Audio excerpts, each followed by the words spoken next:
সম্মানিত সুধী, আসসালামু আলাইকুম। ডিজিটাল বাংলা হেলথ টিপসের পক্ষ থেকে সবাইকে স্বাগত। আজকে আমরা জানব একটি গুরুত্বপূর্ণ বিষয় সম্পর্কে। এটি হচ্ছে যৌন উত্তেজক ট্যাবলেট খেলে বা ঔষধ সেবন করলে আমাদের ক্ষতি হয় বা কি কি ক্ষতি হতে পারে। আমরা সাধারণত বাড়তি এনজয়ের জন্য অনেক সময় অনেক মানুষই যৌন উত্তেজক ট্যাবলেট খায় অতিরিক্ত এনজয় করার জন্য। আসলে কি এটা খাওয়া উচিত? এক বাক্যে বলবো না। এটা একসময় ধীরে ধীরে আপনার শরীর নিস্তেজ করে দেবেন এবং যৌন ক্ষমতাকে অক্ষম করে দেবে।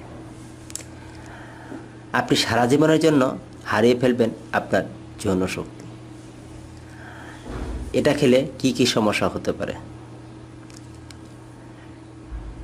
নিয়মিত অথবা ঘন ঘন এই যৌন উত্তেজক ট্যাবলেট খেলে একসময় আপনার এই ট্যাবলেট ছাড়া আর যৌন উত্তেজনা আসবে না।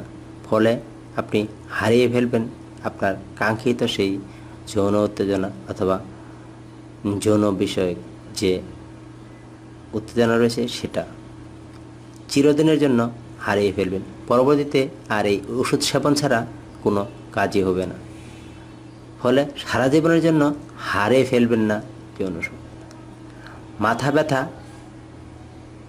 হয়ে যাবে ঘন ঘন বা কয়েকদিন পরপর। এই যৌন উত্তেজক ট্যাবলেট খেলে আপনার মাইগ্রেনের সমস্যা হবে এবং মাথা ব্যথা হয়ে যাবে।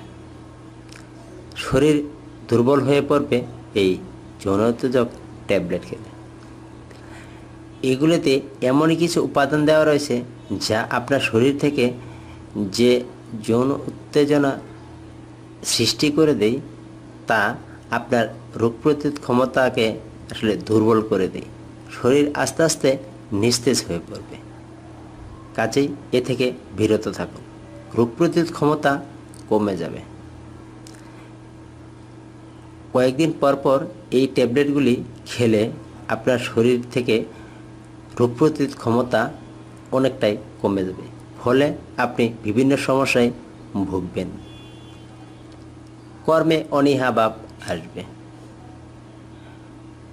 এই যৌন উত্তেজনা বাড়াতে যে ট্যাবলেটগুলি ব্যবহার করা হয় এগুলি কয়েকদিন পর পর খেলে বা এগুলি খেয়ে যদি আপনি উত্তেজনা বাড়াতে চান তাহলে কিছুদিন পর আপনার যে কোনো কাজে কর্মে অনীহা ভাব আসবে, রুচি কমে যাবে। এই ট্যাবলেটগুলিতে এমনই কিছু ক্ষতিকর উপাদান দেওয়া রয়েছে যা আপনার রুচি কমিয়ে দিবে। কিছুদিন পর পর যদি এই ট্যাবলেট খেয়ে খান অথবা নিয়মিত সেবন করলে আমাদের শরীর থেকে রোগ প্রতিরোধ ক্ষমতা কমে যাবে এবং রুচি কমে যাবে। ফলে আপনি নানাবিধ সমস্যায় ভুগবেন। সম্মানিত সুধী, আমরা এই ক্ষতিকর ট্যাবলেটগুলি থেকে বিরত থাকব। আজকে আমরা জানলাম এই যৌন উত্তেজক ট্যাবলেট খেলে কী কী ক্ষতি হতে পারে। আমার এই ভিডিওটি যদি ভালো লেগে থাকে তাহলে লাইক কমেন্ট শেয়ার করতে ভুলবেন না এবং পরবর্তী ভিডিও পাওয়ার জন্য অবশ্যই সাবস্ক্রাইব করে রাখুন। আল্লাহ হাফেজ।